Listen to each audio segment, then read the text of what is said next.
Well, the second viewing, where love wins every time. I'm Dan. I'm Kyle. Shaka bra. Today on the cast, we got a special treat for you. We're getting into Deadpool this time around. But before we get there, me and Dan would just like to thank everyone out there who tunes in every week and checks out this show. It means a lot to us. Your support is overwhelming, and we really, big up for you there. That's big Shaka bra to all you fans. Yeah, come on. Appreciate that. That's really cool. So like we said, we're doing Deadpool this time around. We were able to check this movie out twice. This is the second viewing. We view things twice. This is where we're going to give our opinions on the second time around, as we do each and every week here on the cast. And as I said, Deadpool's this time around. So I think me and Dan are kind of on the same track as this movie kind of has stuck with us in a weird way. Yeah, I agree. But before we get into that, because that's a little bit heavier, I just want to talk about some lighter facts about the movie. It's a little light to jump into. What are you trying to say? It's talking heavy. Okay, so one of the cool things, I was reading this article, and this guy was mentioning that Vancouver, this movie was shot in Vancouver. Right. But many movies shot in Vancouver don't mention that they're shot in Vancouver. Mind you, this is kind of irrelevant for this movie because obviously they're trying to stay true to the comic books and stuff like that. Boston, right? That's the location, I'm pretty sure, for Deadpool. I think so. But I thought that was kind of an interesting fact. And that's true, man. I think in terms of Canada, Vancouver's a huge city for filming films. I mean, you get that a lot. Toronto as well. Yeah. There's a lot of movies out there. That's true. I guess, maybe if this was a different film, they may have alluded to it. Maybe you would have saw City of Vancouver signs around. Right. Stuff like that. But I think you're right. The cinematic universe thing and the fact of trying to stay true to the comics, which makes sense because people get very upset about that sometimes. Though I did think it was kind of an interesting fact. I think it is too. I think sometimes Vancouver doesn't get enough love, but maybe we're just saying that because we're Canadian. I'm not sure. Actually, I'm pretty sure that's probably why. But that is a cool fact. Definitely. Other than that, let's jump right into it. Are you trying to say there's no other cool facts? I think that's what you're trying to say right now. Facts. You got some cool facts? You want to jump into some cool facts? Okay, sure. Before we even get into it, I guess this movie was a struggle to be made. We were kind of talking about it earlier, and that's kind of well known, I guess. The script for this film came out in 2010, and it got a lot of high praise from the get-go, actually. Most of the fans were like, this is kind of what we want from a Deadpool movie, the tone in terms of that. And I think that's helpful. Yeah. I think, honestly, if you're going to get a positive reaction from the fan base, you're more than likely to have the film, be created. And coming off of Wolverine Origins, or X-Men Origins Wolverine, which features Deadpool already, and I would think universally people kind of said he was handled horribly, and it was just it was a waste of the character in a lot of regards. People would say that movie is also just a waste of time, but we'll get to that another day maybe. I think, and again, Ryan Reynolds played Deadpool in X-Men Origins, so so it's interesting to see Ryan Reynolds take this role again and kind of he kind of really babied it. He babied it, right? Yeah. I think this movie's a revenge story, so in a way it's kind of like him getting revenge on Hollywood in a way, which is kind of cool, right? Ironically enough, yeah. And I can appreciate that. That's definitely cool. I mean, this guy, it's a passion project for him in a way. He really wanted this movie to be made. He really felt as if he'd be a great fit for Deadpool, and I think that is probably my favorite part about this movie is the fact that definitely. Ryan Reynolds wanted to do it so much, and he had some really great ideas, absolutely. But this might be jumping too soon, but is that also this movie's biggest downfall? Yeah, potentially. Because it might be. Anyways, so we'll jump right into it. Deadpool was just released earlier this year. This is probably our most current film we've probably reviewed, maybe besides Revenant, I suppose. Yeah. But so it was released on Valentine's weekend, and made a shocking 142 million, was it? Yeah, on its first week. Records. It's been breaking records. It's already the highest grossing rated R movie, which is huge. I mean, I think that says a lot, and that's another cool thing, actually, because honestly, if we can have rated R movies start making this kind of money, that means there's more creative freedom. We're not going to be limited by that rating. We're not going to have to have films be brought down to 14A or brought down to PG, things like that, right? So that's also cool, too. If we're going to see a movie like this be successful, then that means Hollywood and other studios are going to be more likely to want to give directors and writers a chance to make films that are rated R or can have rated R content in them. Right. There's just a chance of them getting funding. Well, there's so many articles being written about that exact fact that Hollywood's going to have to pay attention to it. So that's cool. Right. And I mean, I think there's obviously certain subject matter and, narratives that sometimes just don't exist because if they don't hit a massive audience, Hollywood's not going to put money into it. Yeah. So that's cool. But yeah, back to Deadpool. This film just came out, and it's a superhero film about a Marvel comic superhero, Deadpool. Yeah, and as far as we can tell, I mean, we're not huge comic book guys. We know a little bit about the comics. You're definitely a bigger comic fan than I am, but like you're saying, I guess. Yeah, even still, like not the biggest comic book fans in the world. But we're aware of them and their universes, and Right. Exactly. We grew up being nerds, basically, so we're not out of the loop entirely. And so, as far as the movie is concerned, I'd say they stayed relatively true to the events of the comic book. I mean, they breezed past a few things that maybe they'll touch on in the sequel that they allude to at the clip at the end. Right. But I mean, other than that, who knows? The way this movie kind of starts off, which we both thought was kind of cool, in the opening credits was this slow-mo car crash scene that is basically half the movie when you look at it. Yeah, it's kind of this cool stylized, kind of like comic book framing sense where everything's very close up and you're just viewing certain aspects of the scene, and they kind of zoom out to show I guess a larger story being told. Yeah, exactly. They storyboard this moment, but with some slow motion and effects, and it's kind of a nice touch. There's some hilarity in it. Like, for example, Deadpool's bouncing around a car and his nuts. He ends up teabagging one of the bad guys, and he gives another bad guy a wedgie, and it's kind of quirky and funny. It's a good opener to the movie. And it's like directed by like some jackass and written by the real heroes of the story. Yeah, little things like that are like definitely pretty funny, and it got the audience laughing immediately. Right. It's definitely set the tone that this was.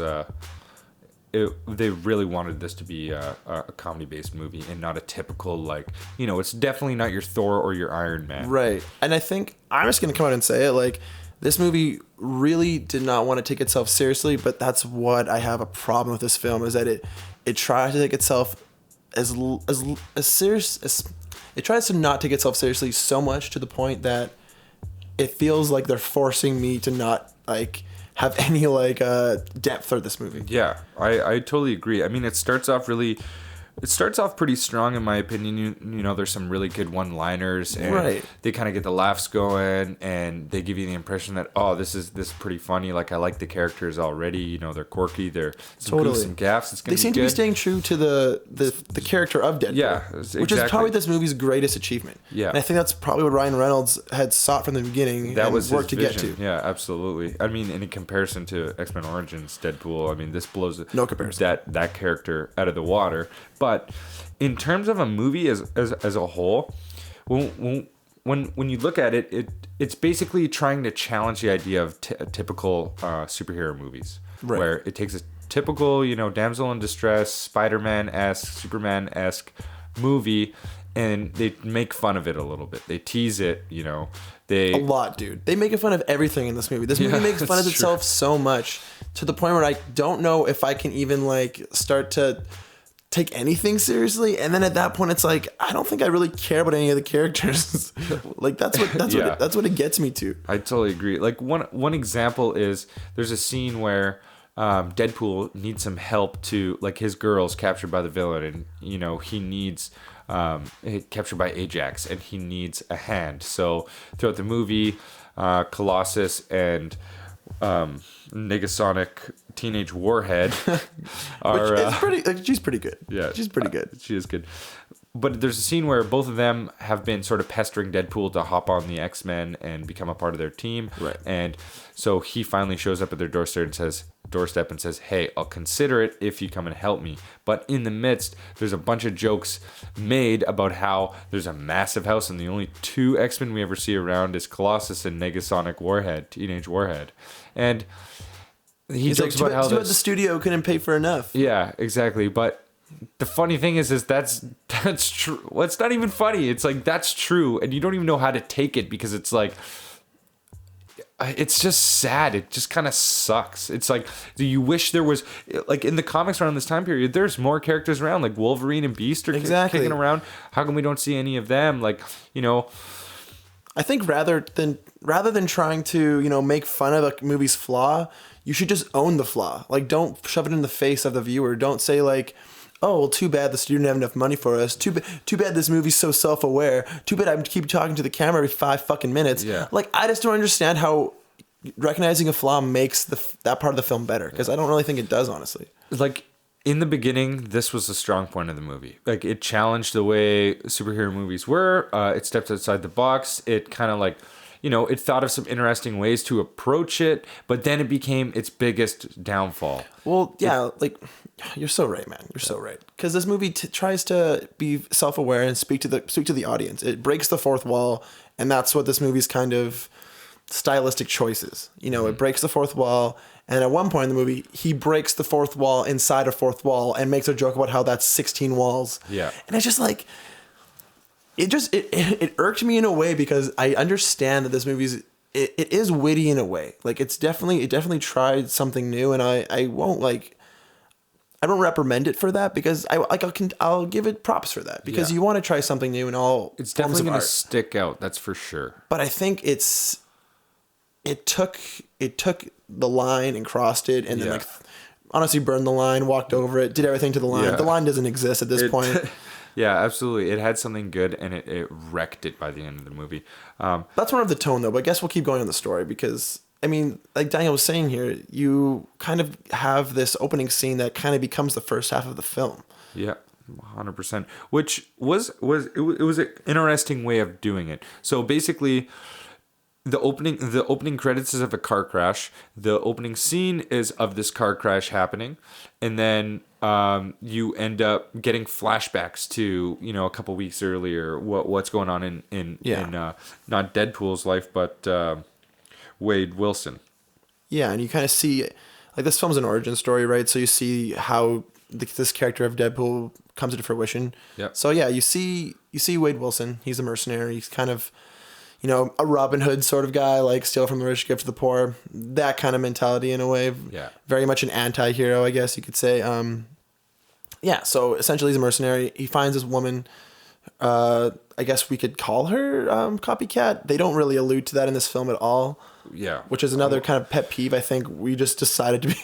We're not even big copycat fans, but I think that kind of bothers us that neither of us realized that was copycat, and you wouldn't know by watching this film. Yeah, you would have no idea unless you were number one Deadpool fan kind of thing. I mean...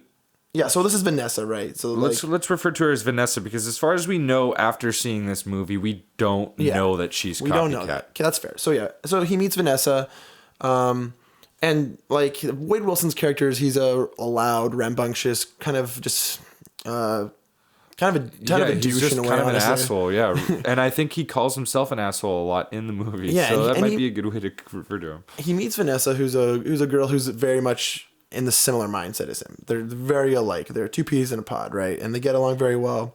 So they hit it off, and you kind of see a good 5-minute recap of them falling in love, and them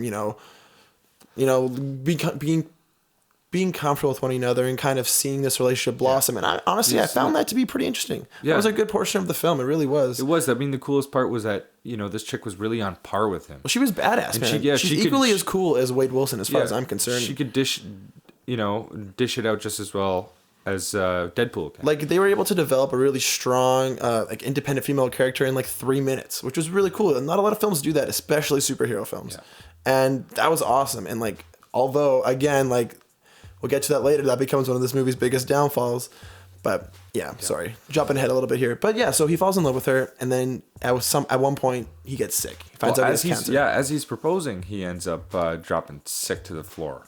So immediately this guy is just talking about how life will never let you catch a break. He's very melancholy about life in general, but at the same time, but he's making jokes about it still. And it's just kind of okay, so you're just trying to make the best of a dark situation, but you're still making it aware that life is dark, and you're kind of just being very self-destructive. Well, I guess it's Deadpool's character in that way, one or another. I mean, the only thing is all the jokes are so flat. There's no depth there. It's flat. It's in your face. There's no deeper meaning. You can't sense any pain in Deadpool. You just think that he's an asshole and he kind of wants something. You don't get this sense of love or depth or any depth of emotion at all. Well, think of it this way, man. Imagine if there was a laughing track after these jokes. I feel like that would fit better almost. Yeah. Because at some point, I totally agree. I feel like he looks at the screen, right? He breaks the fourth wall and he looks at the audience and he says something and he just kind of pauses for a millisecond, yeah. Ha ha ha ha. Isn't that funny? I don't know. And like, to be honest though, like we were talking about this earlier today, like a lot of the theater was really digging this film. And I think that's when we kind of realized that we might have a unpopular opinion on this film. And that's okay. Cause you know, when it comes to looking at film, looking at art, looking at anything, everyone's entitled to their opinion. And I mean, it just so happens that we might have a different one. And so at the same time, you know, we're just trying to kind of get across that there are positives in this film, but there are some negatives that we're pointing out. Right. And I think... And ultimately, its positives are its negatives. Like, its strongest points become its biggest flaw. Like, it makes true. It fun really of... is true. It makes fun of itself making fun of itself. Like, it's Inception. Like, it's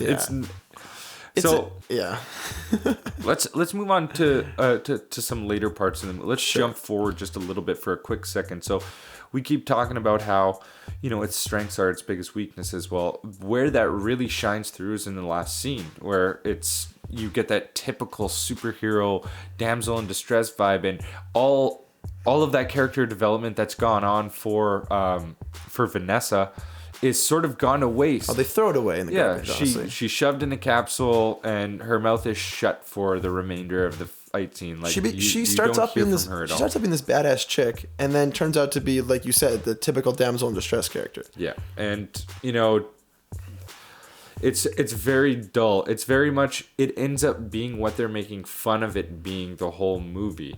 Yeah. And so when you think that they're gonna change it up and they're gonna do something different and they're gonna make a superhero movie a little bit more invigorating, a little bit more deep, a little bit more original, they end up just referring to the textbook guidelines for a superhero movie. One thing I noticed on the second time around is as we were mentioning, how the opening scene kind of is a huge flashback for the first half of the film.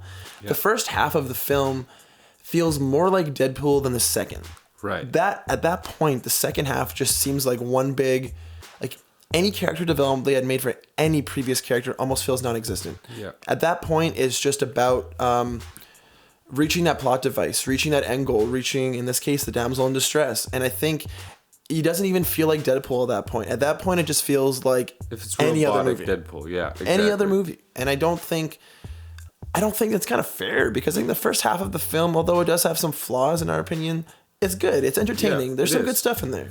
But yeah, exactly. And towards the end of the film, they end up reusing the same jokes or the same format of jokes. Oh yeah, the Sinead O'Connor joke. Honestly, that was my for I guess 75% of this movie. That was my favorite joke.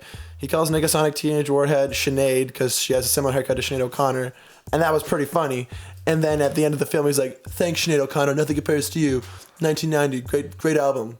It's like, dude, come on. Like, keeps on. Yeah, he reuses the same jokes often. But, I mean, what it really came down to for me was that it was just so flat. So very flat. And the beginning was so rich. You know what I mean? It was so different. It changed it up. It was unique. Like, he broke the fourth wall maybe a couple times in the beginning, which was funny, and you expected it to die off in the end of the film, but it came back with full force, and it got really old very quick. Well, so quick. I mean, the full flashback aspect of this film is interesting, right? Like, you get an origin story, and it's paced fairly well, I'd say. You know, it's not dragged out too much. You get to see how Deadpool comes into fruition. You see how he goes to this hospital and meets Ajax, and he hears that he can get cured of his cancer, and he wants to essentially just get better so he can live a long life with his soon-to-be wife. He's afraid of Vanessa having to deal with losing him, so he leaves to go get better at the hospital. Yeah. And that's how he becomes Deadpool, and that's how he meets Ajax, and that's how he ends up meeting Angel Dust, though she's not really introduced as Angel Dust. But she's implied, I guess. Yeah, it's implied that she's the henchman or sort of the sidekick to Ajax in one way or another. Ajax is also called Francis in this film, right? Yeah, that's his real name, Francis. And they make a million jokes about that. Again, like, it was one of those things where the first joke was kind of like, oh, it's funny, Francis. I guess that's a silly name, even though it's like really not, honestly. Yeah. It's like regurgitating the punchline of the same joke over and over until it's incredibly overkill. But actually, there's a pretty funny scene we could talk about in the hospital. Maybe not funny, but one scene we kind of want to bring up. when Deadpool escapes, or Wade Wilson escapes from this hospital after he's been mutated, I suppose. The way he escapes is something that we thought questionable. We thought questionable, although we did fact check ourselves. We checked our privilege on that one, and apparently it is accurate.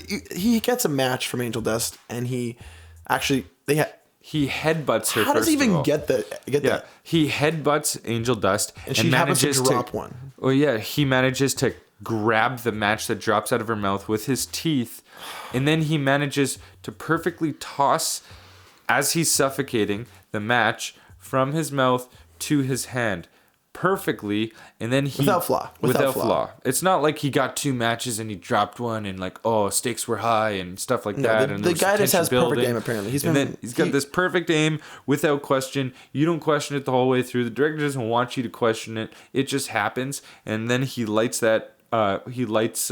This basically a match with a white head on it. Yeah. That can with his fingertip. With his fingertip, and when we first saw the that oxygen tank that he's sitting in, and boom, there he goes.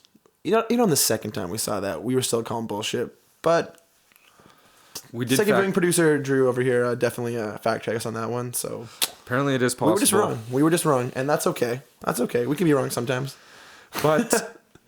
Even still, it's kind of a little bit of an unbearable scene. Would you say it's out of place? Like you mentioned how it's like there's no stakes, it's no jokes going on. Out of nowhere, the film kind of gets serious. Yeah, it seems serious. It seems out of character, but it also feels like there's nothing at stake. Yeah. There's no real worries. It's like, it's funny to me that the Doctor is his ultimate enemy throughout the whole movie. I feel like there should have been a different villain. Like, right. You know what I mean? The Doctor should have been the early revenge scene that he screws up on, and it builds him up to like getting the real villain, right? And what's interesting what's interesting about Ajax too is like the film's opening intro, in which they use as like a bait for flashbacks. Yep. They pull over Ajax, and he's just like kind of stranded on the side of the road with like a sword inside of him. Yeah, a sword inside him and through a concrete brick, so he's just sitting there helpless. Just staying there, doing nothing. He seems like he does not oppose one single threat. Yeah, like he's already captured within the first 10 minutes of the movie. Yeah, he's surprised that Deadpool's still alive, because essentially after Wade Wilson explodes that CO2 tank and fights Ajax. Yeah, Francis, aka Ajax, thinks he's dead. He thinks he's dead, but the thing about Deadpool, his superpower is that, he can regenerate his body, right? Yeah. And he can't die technically, I suppose. Yeah, unless obliterated all at once, every particle. He's hard to kill, essentially. He can regenerate any part of his body. There's a part in the scene where he cuts off his arm and regenerates his arm. Also, he makes an awful 127 hours joke. It's just like, I feel like I wrote this script because I'm not funny. I make awful jokes all the time, but they're not funny. Anyways, I guess, yeah. So yeah, Francis is already caught in the very beginning of the movie. He doesn't pose a threat. And like the people that stop him, basically the people that prevent Deadpool from getting his revenge are the X-Men, because they want him to stop doing this evil stuff. They want him to join the X-Men, and so Colossus and Negasonic end up stopping him. And then when Ajax eventually steals Vanessa, and the film is coming to its climax, it's the same people fighting each other. So in my mind, when I'm watching this, I'm like, well, obviously the X-Men are going to win. They already won once, as far as I'm concerned. Yeah, they already saw we already saw this battle earlier. What's the difference between this battle and the battle 10 minutes into the movie? There's none. The difference is there's a ship and there's more guns, and that's it. Yeah, and I think, I don't know, I guess, that's a good point, because you can't necessarily just assume that this villain's going to be powerful just because he's a villain. Yeah. And they do show scenes where he's an important member of some sort of gang or mafia or something. He definitely has power. He controls a certain aspect of the city, and he can he doesn't feel pain. So essentially, he's on a similar level like Deadpool, I guess, but not nearly as cool. He's got some super strength or something like that, or it's not on Colossus's or Angel Dust's level. No, it's like he's clearly not as strong as Angel Dust, right? But he treats her as a sidekick or like a henchman. And it kind of doesn't make sense. The only difference between him and Angel Dust is he seems weaker and he feels no pain. So that's the only difference as far as we can tell. and he's the main villain. It's a little confusing, and I mean, I'll give the movie this: the fight scenes are somewhat exciting. Yeah, they're shot well. Yeah, they're shot really well, especially in the beginning. That the little bit of CGI that is done really well. True. And especially in the beginning, it was really exciting. That opening scene, that car chase scene, that was so cool. Yeah. And the thing about that was, it's actually pretty good visual storytelling too, because while that action scene's going on, a lot of Deadpool's character development happens. A lot of his mannerisms and the way he speaks, and how he kind of goes about portraying himself as a character is developed in that quick 5-10 minutes. Yeah. Which is pretty cool. That's the one thing we've always said about this film was that action scene's great. And the action scenes in general are pretty good. There's no shaky cam, there's no quick cuts. Like a lot of modern action films kind of are notorious for them, and I think I can respect that definitely. And it's pretty interesting to see a higher profile film not try to go to that, the easy route, I guess. Yeah, but like we were saying before, like those strengths end up being their weaknesses. They take the strengths that are their their ability to shoot great action scenes, and they overkill it by the end of the movie by doing over the same action scenes. That's true. Right? And I think, and even reusing jokes over again. Like he leaves his bag of guns when he tries to go kill Ajax at the beginning of the film. Then at the end of the film, when he tries to go kill Ajax, he leaves his bag of guns again. Ah, dang, typical Deadpool. Ah, gosh.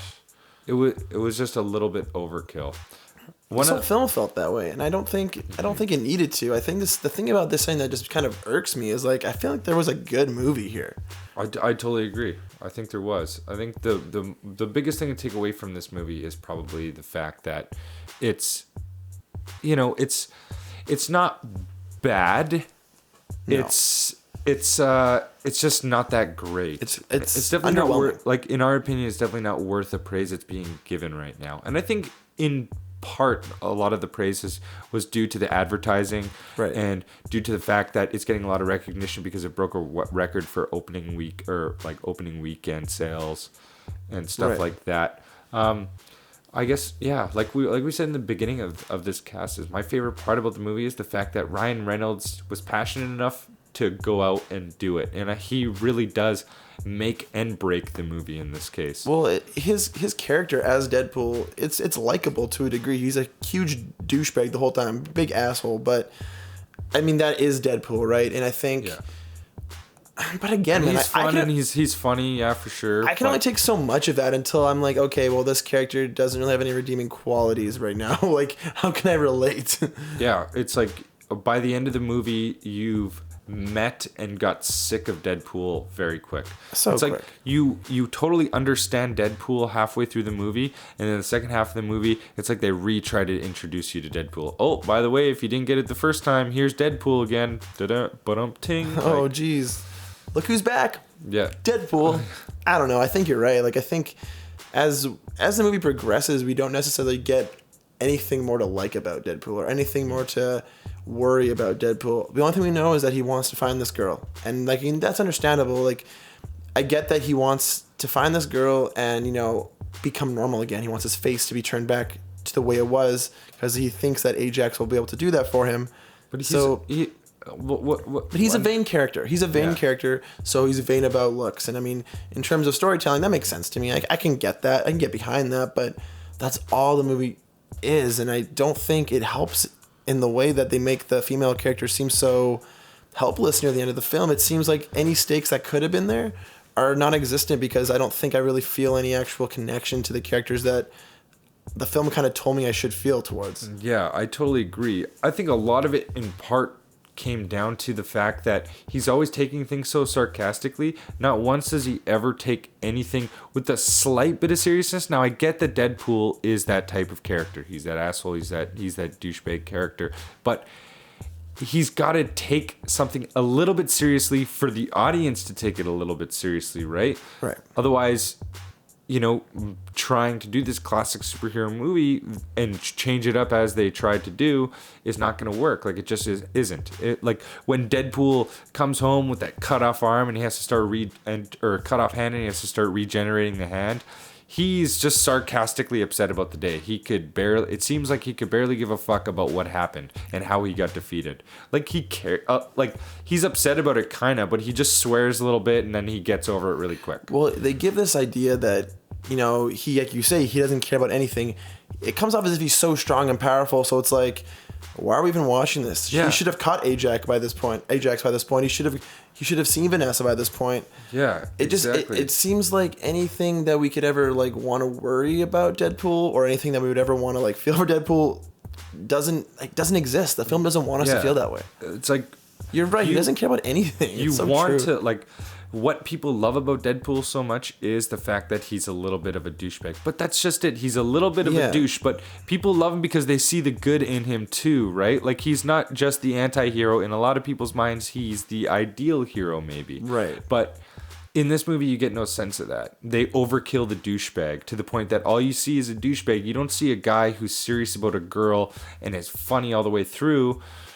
You see a douchebag that seems to not care about anything. And even though he does care about Vanessa, the only point that we really get to see that is, number one, when he's proposing, kind of, sort of. And then number two, after he comes home, after she's been kidnapped. He tries to go visit her at this strip club. Ajax gets to her first. He comes home. He punches some doll, he punches a karate dummy or something like that. And he's talking with his best friend, and they're just being sarcastic assholes together. And then we never know exactly how he's feeling. And you're right. There are two good scenes that kind of allude to how he might be feeling as a character. But you just said it there, man. Like, even when he does feel that way, it's like, oh, next scene, I'm an asshole again. Ha ha ha. Everything I just said was a joke. I'm just going to joke some more. Yeah.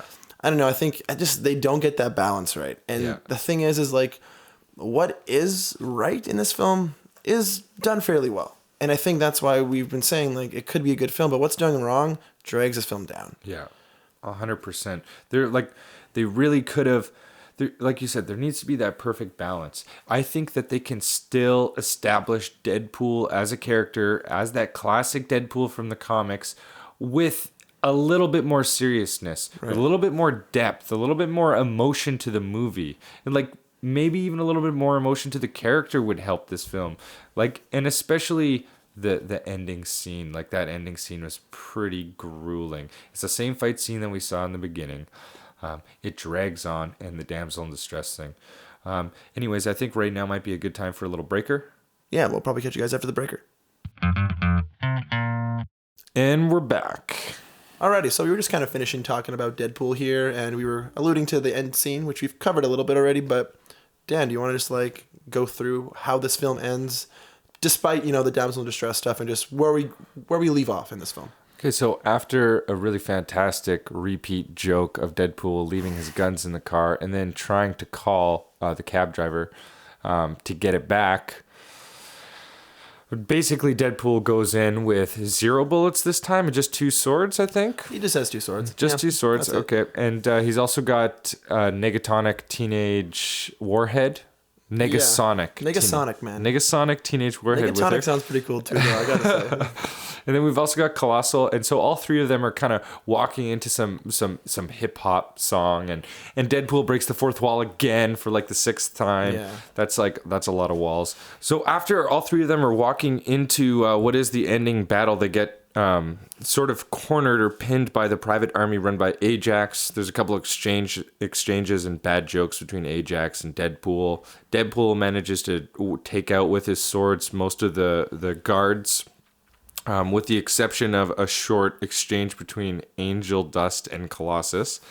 Colossus is super badass in this scene too, man. He's totally a funny character, honestly. Yeah, he's kind of sweet and lighthearted, you find out, because Angel Dust's shirt comes off and Colossus is blocking it, and he doesn't want to see it. He wants her to cover up, and she takes advantage of that and see, that was an example of good crude humor in that film, honestly. And the funny thing about it is it didn't include Deadpool. It included Colossus. Yeah. I found that to be like, it was a lot of place, but it like broke up the momentum of the film in a nice way. kind of like we were talking about her last week with like the video game when it started swearing out of nowhere. It was kind of that weird break during the action that like it felt good. It was like it was gratifying. It's definitely a nice break from Deadpool too, because all the humor surrounds Deadpool in this movie. Yeah, no, you're completely right. And so it was nice to get a little different taste, different feel from Colossus and Angel Dust there. So other than that, this Negasonic teenage warhead ends up blasting Deadpool up to the top of the ship, because basically there's two different levels to this fight. One's sort of at the base of this old ship and at the top of the ship. So after Deadpool makes it to the top, he ends up fighting Ajax, who fights with two axes, by the way, which seems a little out of place and a little bit weird. And what would you rather have, samurai sword or axes? Samurai sword all day. I think so too. Honestly, I don't know why he chose axes. Doesn't make any sense to me. He chose axes. Ajaxes? Oh my god. That's all I can really get from Ajaxes. Ajaxes. And then I think it's weird that he's kind of just like hiding at the top. Like, what is he really expecting? Yeah, he's just hiding at the top. He lets his soldiers take most of the beating before he even decides to jump in. He's sort of just hanging out, really. And then he waits until Deadpool gets to the top before he locks his Vanessa inside of one of those suffocation things. It gives you the perfect amount of oxygen to survive, but to make you feel like you're suffocating, something along those lines. Yeah. It's the same one that Deadpool lit the match in with his thumb earlier in the movie that we talked about. And so she's stuck in there. Deadpool ends up throwing one of his swords to release, or like to allow oxygen inside. She ends up managing to escape from it. Miraculously. Yeah, Ajax and Deadpool fight a little bit. Deadpool gets stabbed in the head, at which point he's a little bit out of it. And Vanessa comes and kind of saves the day a little bit she just picks up that sword that was stuck inside the oxygen thing she was trapped in and puts it through Ajax. And it's not even it's in a very damsel dimsy, like, klutz in distress. Yeah. Oh, she saved the day. Like, it really doesn't showcase how badass she actually is, and we know her to be in the comics. Oh, not at all. It just seems like, out of nowhere, she saved the day. Good for you. It felt kind of like a pity win. Yeah, it was forced. It was a pity win, absolutely. And then Deadpool gets his bearings and manages to. Well, I think at that point Ajax he's tossed asunder, like he's tossed aside off the ship as the ship is falling down. Yeah, they all crash from the ship. Yeah, like a big pile of rubble. Exactly, and Deadpool saves the day, or saves Vanessa by putting her back inside this CO2 or this oxygen capsule, so that when she falls, she's not crushed by all the stones. There's another small fight scene with Ajax at the end, to which point Colossus gives an inspiring speech to Deadpool, saying, it doesn't take every day to be a hero. It only takes 2 or 3 moments. And Deadpool ends up just being the anti-hero that he was in the beginning and taking the shot and killing Ajax, like Colossus is advising against. And like, I think that was a very like Deadpool thing to do, but at the time, at the point in like in the film where that actually happens, it just like it's not really that funny. Yeah, you're surrounded by cliches that you can't see. Yeah, and like if this film kind of went in a direction where it wasn't like Deadpool's humor 24/7, that would have been like a gratifying ending.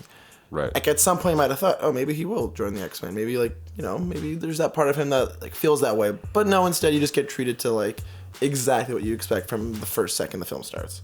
Yeah, I mean, there's something to be said about too much of anything. It's just too much of anything is not good. There needs to be a little bit of balance. Yeah, we were just like I was just gonna say, the balance. That's where this movie is lacking, because it has a chance to kind of make that balance go right during certain parts of this film, but this ending especially, I think, kind of just drops the ball.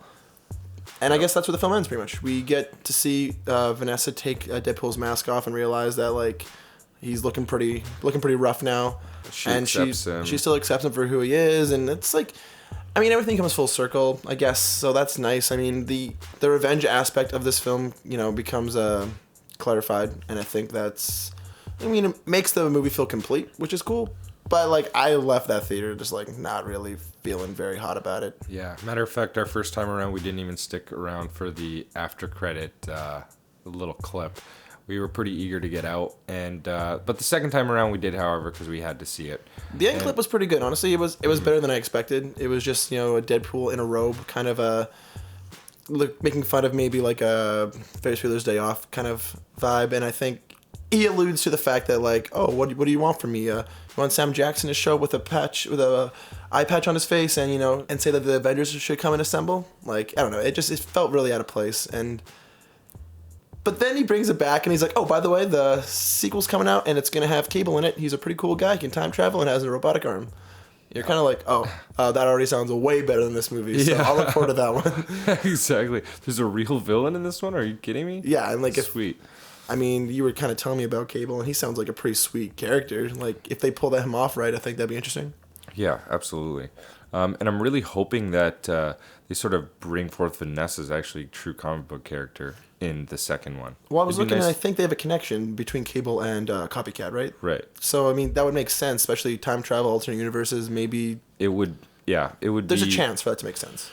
There's a chance, and yeah, absolutely. I think there is a good movie somewhere hidden in this Deadpool movie, but it's covered by too many flat one-liners and basically making fun of itself until its own end. I brought this up on the Tenacious D cast. We were talking about comedians, and I was saying, comedians eventually become a parody of themselves. I think we think this film becomes a parody of itself while the film goes along. This film chooses to, make it very apparent that it wants to stick to a certain style. And I think that style isn't necessarily bad, but it forces the viewer to keep paying attention to that and keep wanting it. To the point where, like, I didn't want any bit of that by the time this film was coming to, like, the climax or the end of the film. Exactly. Yeah. And so I'm just hoping that in the next one they manage to find that balance point and move forward because, there's some good content here. Like, there's potential, I would say. There's potential. Like, I think, like you said this earlier, Daniel, I don't think this is necessarily a bad movie. I just think the hype surrounding this film kind of maybe skewed that for me in a way because this movie kind of seemed like it came out of nowhere in a way. But next thing you know, it was just the most popular movie, most hyped movie. Right. And I think that has a lot to do with when it was released. It's mid-February. Not a lot of other high-profile films were coming out. Right. And it's another superhero film and probably the first superhero film of the year. And those things are moneymakers right now. Superhero films are the end-all be-all for, like, summer blockbusters or blockbusters for the year. Yeah. Especially in the last 5 years. One other thing I want to bring up before we start talking a little bit about the Marvel Universe, because I think that's kind of important. But sort of the last gripe I have with the Deadpool movie is the creativity in the shots. It's really clear cut. You've got a dark shadowy figure that is the back of someone's head on the right side, and then you have Ryan Reynolds on the left side, and then it switches in the conversation, and then you see the person he's chatting with in the back of Ryan Reynolds' head, and there's no creativity in the shots, and you see that over and over again when he's talking to his best friend at the bar. The guy from Silicon Valley, I can't remember his name right now. TJ Miller. When he's talking to essentially the sales guy who leads him to the doctor's clinic that turns him into Deadpool from Wade Wilson. And pretty much any dialogue scene that's sitting down, it's a very dull and similar angle. There's not a lot of creativity in the scenes, it seems like. That's an interesting shot. Like, I think they're trying to establish some sort of mystery based on whatever conversation is going on, whatever dialogue is going on, or maybe the characters.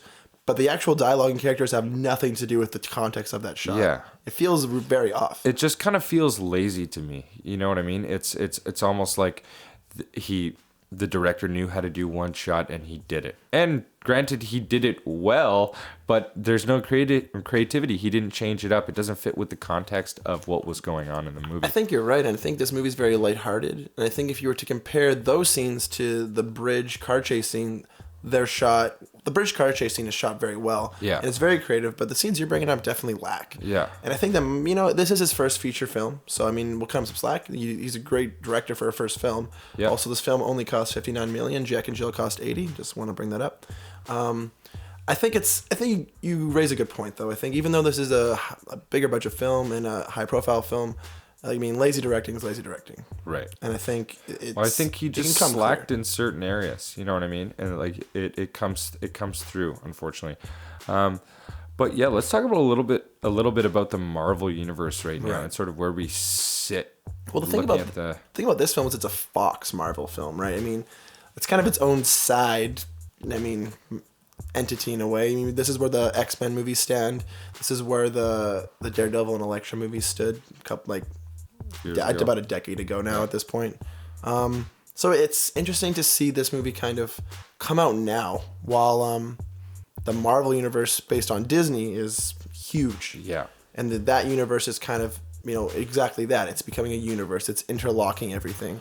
I think maybe this was almost the perfect time for Fox to do another one, because a lot of the time the mainstream audience, the people who are going to go see this movie, are not looking at the studios that are coming out with it, but more so looking at the film, and they think, yes, it's Marvel, and yes, it's a notable character. And so because Disney Marvel movies are big, in turn, as far as a lot of mainstream audience is concerned, that makes all Marvel movies big, right. Not even studio to studio. That's true. And I think the X-Men movies, the last few have been really great. So I think they're definitely on a better streak than they used to be. They're definitely picking it up, picking up their pace for sure. Yeah. And I mean, looking at Ryan Reynolds as a character for a superhero film, this is his third now. He was also in Green Lantern, which is a DC film. I guess we didn't really bring that up too much, but I don't think anyone should, because just skip that film. And they make fun of that in this film as well, actually. Yeah, that's right. They do. A couple times. Even in the opening scene, they make fun of that. But yeah, I think the universe thing is weird, because I can't really see them making that many more X-Men films. They're doing Apocalypse coming out this year, and that looks exciting. But I can't imagine another X-Men film where Deadpool just shows up. They seem like two very different tones. Obviously, they're going for a Deadpool sequel, which I think is good, and it's worth the sequel for sure. Yeah. But I don't know. They don't. The thing about Fox in general is they don't have the rights to that many actual X-Men or other Marvel characters. Right. But they do have enough, because even in Age of Ultron, the last Avengers film, they weren't able to call Quicksilver or what's her called? Crimson Witch? I can't remember. Yeah, sorry, I can't remember either. They couldn't call them mutants. They were called specials, because they didn't have the rights to the word mutant. Yeah. Because that's what Fox has on them. And Crimson Witch, I'm pretty sure. Yeah, so it's kind of silly that these worlds are so, a part of one thing, but yet the studios tear them apart. Yeah. Spider-Man's another one. Spider-Man's owned by Sony, but they have kind of just they've inked a shared deal where Spider-Man is going to be in the new Captain America film, Civil War, which Spider-Man has a huge part to play in Civil War, if anyone knows that storyline. So yeah, I don't know. I think superhero films definitely are becoming a bigger and bigger thing, and these universes are being developed, and Disney's doing a great job at that, and they're planning to do a Star Wars one as well, which we've talked about on the show before. I don't know. I think the idea of a universe of films is cool. I agree, yeah. But I just wish that maybe... I think what we have now is actually cool. I think it's cool that we have the Fox stuff, and we have the Sony, different vibes going around, different feels to these films. Right. The Fox, the Sony, and the Disney, and I think that's cool. I just wish there wasn't the shitty politics involved in that. Right, because a lot of the timelines bleed into each other. Totally. And so, there's sort of points where studios need to get together, like they did for Civil War, and say, hey, listen, we need that character you have the rights to. It's in order to just tell the story properly. Yeah. It's too bad that, it's all business orientated, and money is basically what the studios are after, right? So it's true. And I think you bring up a good point, because the studios are obviously who have the control over all of this. But comic book fans are some of the most passionate, vocal fans around, and they really fight for their characters. And I think this film, Deadpool, that we're talking about, is a great example of that, in which Deadpool was definitely a very popular character. You see him you see him at a lot of Comic Cons and cons around the world. People love to dress up as Deadpool. People love to be that character, and they identify with that, and I think they like the anti-hero, or they enjoy a quirkier character that's maybe not as serious, or right. He's different. He's different. He definitely sticks out. So I think you're right that it's a good time for this film to come out, because especially it's not an ensemble film either. You're getting a lot of those big cast, the Ocean's 13 to superhero films. You keep getting those. Even the next Captain America, it also includes Iron Man and Black Widow and a bunch of different other characters. It's going to have Spider-Man's first appearance, the new Spider-Man, the third reboot of Spider-Man. And that way you get to focus on one character a little bit more. Yeah, I mean, and the side characters they introduce, can at least be appreciated as well, but you have one thing to focus on. That's true. Right. I think that's important too. I mean, looking back at the first Iron Man, like, there's a reason that was so popular, right? I mean, we enjoyed the character of Iron Man. Mm-hmm. Absolutely. Well, I think that might be a good time to leave it. Thanks for joining us on the cast today. Yeah, next week on the cast, we're going to be looking at Paul Blart Mall Cop 2. Stay tuned for Paul Blart Mall Cop 2. That's one of our favorite films. Yeah, don't forget to subscribe, like us on Facebook, follow us on Twitter, subscribe on not only iTunes, but YouTube, follow us on SoundCloud. Make sure you check them all out. We're all over the internet right now. Find us on any RSS feed or podcast provider around. And I hope you guys enjoyed the show. Talk to you next week.